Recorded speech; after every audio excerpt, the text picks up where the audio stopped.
welcome back to Uncover, di mana di segmen ini kita akan membahas kasus-kasus konspirasi, disturbing things, dan semua hal-hal yang bersifat misteri. Nah, pada kali ini ada sebuah kasus, mungkin termasuk sebagai salah satu unsolved mystery ya. Kasus yang belum terpecahkan, unsolved case di Indonesia. Jadi waktu itu di tanggal 26 Maret tahun 2015, sekitar jam 9 pagi. Seorang pria ditemuin nih bro, mengambang di sebuah danau yang terletak di satu kampus lumayan besar lah di daerah Depok, Universitas Indonesia. Nah, dari jasad pria ini ditemukan di tas yang dia bawa, yang dia gendong itu, ternyata isinya adalah batu konblok bro, yang kalau dihitung-hitung beratnya itu kurang lebih 14 kilo. Pihak kepolisian waktu itu butuh 4 hari bro buat mengidentifikasi siapa jasad pria ini. Karena jasad pria ini bisa dibilang agak susah buat dikenalin. Karena kondisinya sangat-sangat, bahasanya itu mengenaskan. Oke, mungkin kalian penasaran nih, siapa sih sosok pria yang ditemukan di Danau UI itu dan kenapa dia bisa ditemukan tewas di sana? Sebelum masuk ke cerita, gue mau disclaimer dulu. Di sini gue menyampaikan cerita atau kasusnya ini adalah berdasarkan riset ya, yang gue dapat sama tim gue dapat dari berbagai macam sumber. Nah, misalkan kalau dari informasi ini atau yang gue bawakan nanti itu ada yang miss atau salah, itu purely nggak intentional, purely human error, dan gue harap gue bisa dapat masukan lah di kolom komentar. Dan kalian yang mau gua bahas kasus-kasus lainnya, tulis juga di kolom komentar ya. Oke, balik lagi tentang kasus si pria ini. Yang jadi pertanyaan sekarang adalah apakah dia ini meninggal dunia karena mengakhiri hidupnya sendiri atau ada hal lain. Let's open the case.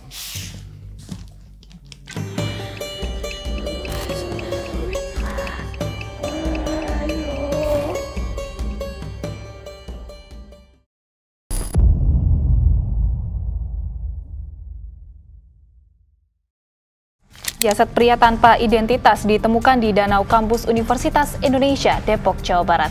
Saat ditemukan, polisi mendapati batu pemberat di dalam tas yang masih dikenakan korban. Mahasiswa Fakultas MIPA UI ditemukan tewas tenggelam di Danau Balairu Universitas Indonesia, Depok, Jawa Barat, 26 Maret 2015. Kasus kematian Akseina Ahad Dori, mahasiswa Fakultas Matematika dan Ilmu Pengetahuan Alam Universitas Indonesia, masih menjadi misteri.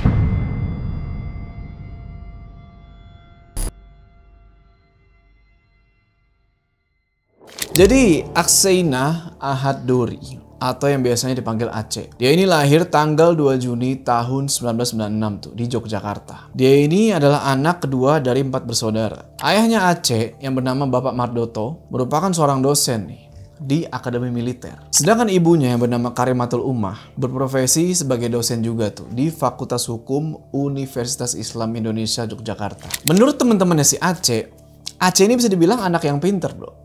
Anak yang brilian, tapi ya doi emang agak pendiam orangnya. Bahkan menurut keluarganya, selain dia pinter, dia cerdas, Aceh ini bisa dibilang tipikal anak yang nggak terlalu banyak nuntut lah sama orang tuanya. Nggak terlalu banyak minta ini itu. Dan Aceh ini dikenal suka banget sama mata pelajaran biologi. Nah, tahun 2011, Aceh ini ikut satu kejuaraan bro, semacam Olimpiade Sains Nasional Indonesia. Nah, gara-gara kesukaan Aceh ini sama dunia sains dan emang dianya udah pinter banget gitu ya. Sekitar tahun 2013, Aceh ini diterima di Universitas Indonesia, Fakultas MIPA. Dan dia ngambil jurusan biologi nih bro, favorit dia. Nah, gara-gara letak kampus UI ini lumayan jauh dari rumahnya gitu kan, akhirnya Aceh ini mutusin lah buat ngekos di dekat kampus. Waktu itu, orang tuanya Aceh sempat ngeliat berita di TV kalau ada penemuan jasad dari danau di kampus UI itu. Awalnya orang tuanya Aceh ini belum terlalu curiga sama berita ini. Soalnya beberapa hari sebelumnya orang tuanya Aceh ini masih kontek-kontekan sama si Aceh. Masih balas-balasan pesan tuh. Yang kalau nggak salah mereka waktu itu tuh lagi ngebahas sepeda yang mau dibeliin sama orang tuanya Aceh buat si Aceh nih. Tapi sekitar tanggal 25 Maret, ketika ortunya Aceh ini, ibunya itu ya, nanyain lagi soal sepeda ini, di sini mulai ada keanehan. Aceh tiba-tiba nggak ngebales pesan dari ibunya ini. Hal yang jarang banget dia lakuin. Tapi awalnya orang tuanya Aceh ini masih positive thinking gitu ya. Mikirnya mungkin Aceh ini lagi sibuk sama tugas-tugas kuliah gitu kan. Cuma di sini yang makin janggal adalah sudah berhari-hari pesannya tetap nggak dibales sama si Aceh. Boro-boro mau dibales, pesannya itu kayak nggak masuk bro ke HP-nya Aceh. Yang artinya HP-nya Aceh ini mati. Akhirnya orang tuanya Aceh mulai punya perasaan yang nggak enak lah. Ketika mereka ini udah hilang kontak sama si Aceh. Bayangin bro, berhari-hari nggak ada kabar. Padahal sebelumnya udah kontek-kontekan, tahu-tahu hilang gitu aja. Orang tua mana yang nggak panik? Singkat cerita, orang tuanya Aceh akhirnya minta tolong lah nih sama om dan tantenya Aceh yang emang tinggal di daerah Depok. Minta tolong nih buat ngecek keadaannya si Aceh di sana. Gimana? Ngapain sih dia? Nah, waktu itu sore-sore, om sama tantenya Aceh mutusin buat datang ke kosannya Aceh itu bro, yang deket kampus. Ya buat ngecek lah nih keadaannya Aceh. Belum mikir yang aneh-aneh. Sampai di kosan itu, sayangnya om sama tantenya Aceh ini gak dibolehin masuk ke kamar Aceh sama penjaga kosannya. Alasannya adalah karena takut mengganggu privasinya si Aceh. Aneh. Padahal kan yang datang om sama tantenya. Ya udah, akhirnya digalilah informasi nih dari si penjaga kosannya ini soal hilangnya Aceh itu. Nah, penjaga kosannya ini cuma ngejelasin kalau dia ini ngelihat malam-malam Aceh baru pulang dan dia langsung masuk tuh ke dalam kamar. Nggak ada yang aneh sebenarnya gitu kan. Tapi ternyata digali lebih dalam lagi, ada yang janggal. Jadi pagi harinya sebelum om sama tantenya Aceh datang ke kosan itu, temennya si Aceh yang namanya J, sebut aja J gitu namanya, udah datang duluan ke situ karena dia juga bingung nih, kenapa kok temennya ini dihubungin gak bisa-bisa dan susah ditemuin. Tapi yang bikin herannya adalah kalau om sama tantenya dilarang buat masuk, nah si J ini dibolehin buat masuk. Tapi sama si pemilik kosan, bukan sama penjaga kosan. Nah si J ini dikasih kunci serep tuh, kunci serep kamar Aceh sama si pemilik kosan itu. Sebenarnya si pemilik kosan Aceh ini mikir positif. Kalau Aceh itu masih ada di dalam kamar yang mungkin masih tidur kali. Ya udah, pergilah si J ini ke kamar Aceh. Dia ketok-ketokin tuh pintunya kan, dipanggil-panggilin dari luar, tapi gak ada jawaban sama sekali. Akhirnya berbekal kunci yang dikasih sama pemilik kosan, dibukalah pintu kosannya Aceh itu kan. Tas, set.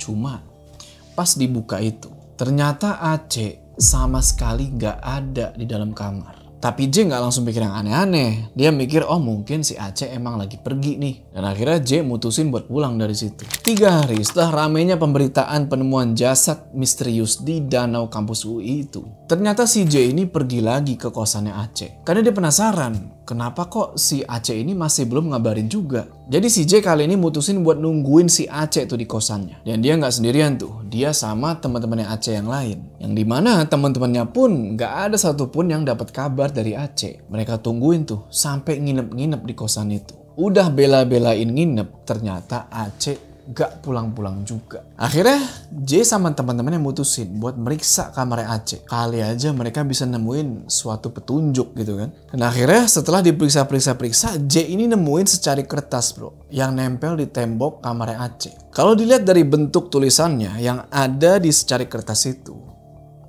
ini kayak surat pesan kematian yang isinya kurang lebih kayak gini.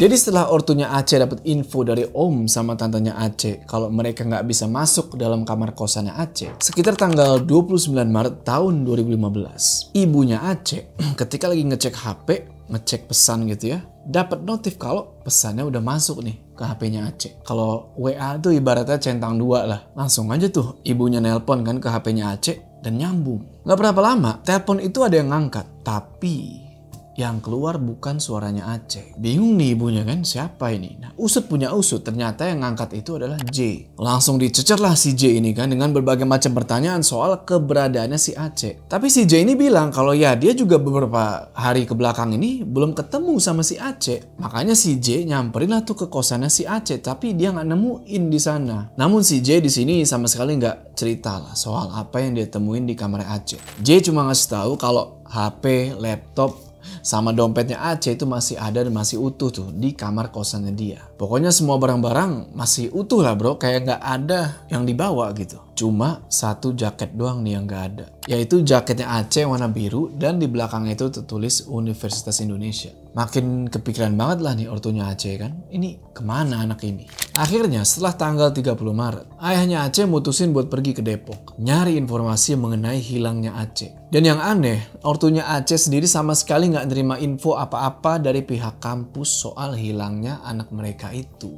Singkat cerita, ketika ayahnya ini sampai di Depok, Pak Mardoto ini disaranin sama om dan tantenya Aceh buat ngecek dulu jasad pemuda yang ditemuin meninggal di Danau UI itu, yang katanya udah dibawa ke rumah sakit. Ya sebenarnya ayahnya Aceh juga penasaran gitu ya sama berita yang beliau tonton beberapa hari yang lalu. Singkat cerita, akhirnya ayahnya Aceh datanglah ke rumah sakit itu. Tapi ketika ayahnya Aceh ngecek jasad itu, awalnya beliau kurang kenalin nih. Soalnya kondisi jasad waktu itu bener-bener ya susah dikenalin lah. Sampai akhirnya ayahnya Aceh nanya nih ke pihak rumah sakit mengenai barang-barang dari si pemuda ini, si jasad ini. Dan menurut keterangan dari pihak rumah sakit, barang-barang dari si jasad ini ada di Polsek Beji Depok. Dari sini ayahnya Aceh mutusin buat pergi ke sana. Sesampainya si ayah di Polsek Beji, beliau utarakan lah tuh kan maksud dan tujuan beliau ke sana. Nah awalnya beliau nggak dibolehin nih buat ngelihat barang-barang dari jasad itu. Nggak putus asa, akhirnya beliau pergilah ke kampusnya Aceh buat nyari tahu lebih lanjut.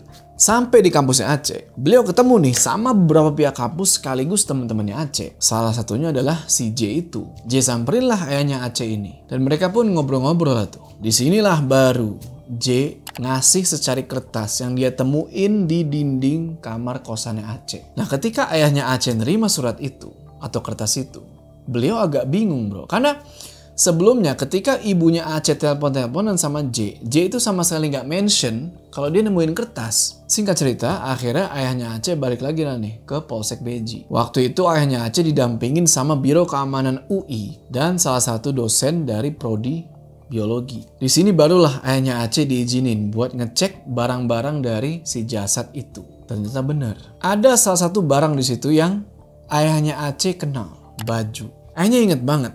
Baju itu beliau beliin belum lama buat si Aceh. Ya udah habis itu ayahnya Aceh balik lagi lah ke rumah sakit buat ngeliat lagi jenazah itu. Dan ketika kali ini beliau ngecek lagi dengan lebih seksama, bener aja.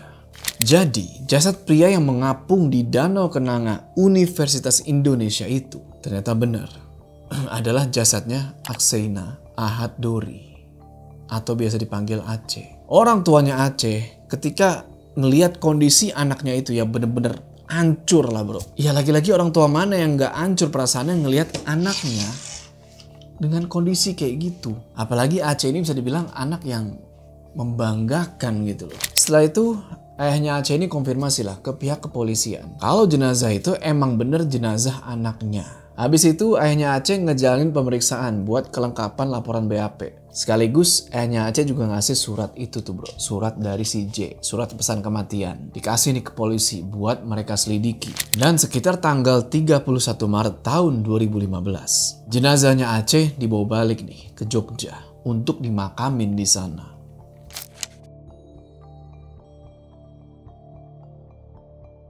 Dugaan sementara, kemungkinan Aceh ini menenggelamkan dirinya sendiri di danau itu. Dan menurut keterangan pihak kepolisian, ada beberapa alat bukti yang ngedukung kalau kasus kematiannya Aceh ini dikategorikan sebagai tindakan mengakhiri diri sendiri. Jadi, pas jasadnya Aceh ditemuin di danau itu, ternyata di sana ada tas yang dipakai sama Aceh. Dan ketika tas itu dibuka, isinya adalah batu konblok Ada kurang lebih 7 buah.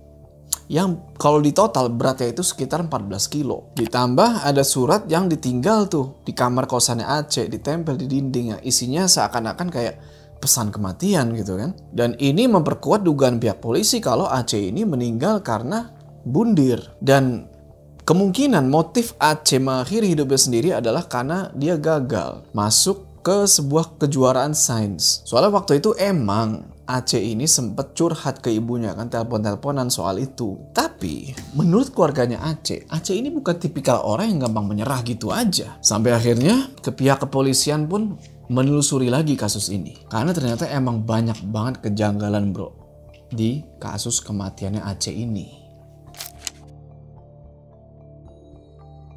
Karena banyak banget kejanggalan, akhirnya pihak kepolisian netapin kalau kasus kematiannya Aceh ini bukan karena mengakhiri hidup sendiri, tapi masuknya udah ke tindak pidana penghilangan nyawa. Menurut pihak kepolisian, setelah diperiksa lagi tuh laporan hasil otopsinya, ternyata ada beberapa luka lebam tuh di badannya Aceh. Ada juga kejanggalan di sepatu yang Aceh pakai waktu itu. Jadi di sol sepatunya Aceh yang di bawah itu kayak ada bekas gesekan tuh bro di bagian belakangnya. Menandakan kalau Aceh ini kayak diseret. Ditambah lagi yang janggal adalah dari kedalaman danau tempat Aceh ini ditemuin. Dalamnya danau UI itu sekitar 1,7 meter atau 170 sentian lah. Nah karena Aceh ini lebih tinggi dari itu, kalau diperkirakan Aceh ini ya masih bisa nginjek tanah dan air itu ya seleher aja bro. Yang nggak make sense kalau Aceh ini nenggelamin diri di situ karena nggak bakal tenggelam. Habis itu pihak kepolisian dan keluarga menduga lagi kalau emang si Aceh ini niatnya mau mengakhiri hidupnya sendiri. Kenapa nggak dia lakuin aja di kosan? Secara kamar kosan Aceh ini ada di lantai 2 dan kosannya ini bisa dibilang gedung tinggi bro. Ya dia tinggal swing gitu aja kan. Kenapa harus di danau yang cetek begitu? Ditambah ada banyak batu konblok yang dimasukin ke dalam tas yang digendong sama si Aceh. Dan di sini Aceh itu nggak ada motor atau sepeda. Jadi ngapain Aceh repot-repot bawa tas itu ke danau buat ngelakuin hal seperti itu. Selain itu ada juga nih yang nggak kalah janggal. Yaitu ada di surat pesan kematiannya si Aceh. Setelah diperiksa lagi tulisan dalam surat itu. Menurut seorang ahli grafolog gitu ya yang bernama Deborah Dewi, beliau ngejelasin kalau kemungkinan besar ada 2 orang yang berbeda yang nulis di surat itu dan itu bukan tulisannya si Aceh sama sekali. Terus sifat tulisannya itu kayak datar aja gitu bro, bukan kayak orang yang mau mengakhiri hidup. Beda sama cara orang yang emang bener-bener mau mati gitu kan. Nah kalau menurut pihak keluarganya Aceh, fix banget ini bukan Aceh yang nulis karena setahu keluarganya Aceh ini bahasa Inggrisnya bagus banget. Dan di surat itu bahasa Inggrisnya terkesan kaku bro. Terasa apa ya? Aneh aja gitu loh, janggal. Lalu ada lagi nih bro, hasil otopsi yang dibongkar sama pihak kepolisian. Jadi di dalam paru-parunya Aceh itu ditemuin banyak air dan pasir. Yang kemungkinan besar Aceh itu udah dalam kondisi nggak sadar ketika dia masuk ke dalam danau itu. Terus soal luka-luka lebam itu bukan berasal dari batu-batu yang ada di danau. Bukan. Tapi kayak habis dipukul sama benda keras. Waktu itu pihak kepolisian meriksa ke kamar kosannya Aceh dan kondisi kamarnya itu berantakan banget. Walaupun ya nggak ada barang-barang yang hilang gitu ya. Dan kalau kalian sadar nih, 3 hari setelah penemuan jenazahnya si Aceh ini, temen-temennya Aceh termasuk si J itu sempat nginep kan bro di kamar Aceh. Yang dimana si J sama teman-temannya Aceh ini nginep karena mau nungguin si Aceh pulang. Terus polisi meriksa lagi tuh bro barang-barang yang dipunyain sama Aceh dan masuk ke bagian laptop. Nah di sini ada lagi nih. Laptopnya ini kayak sebelumnya pernah dibuka sama orang lain. Dan menurut pihak keluarga Aceh, laptopnya si Aceh ini ada passwordnya. Dan nggak mungkin teman-temannya Aceh tahu. Akhirnya beberapa temannya Aceh sama pemilik kosan itu dipanggil lah sama polisi untuk ditanya-tanya. Dan anehnya, keterangan yang didapat sama pihak kepolisian dari teman-temannya Aceh ini nggak konsisten bro. Selalu berubah-berubah.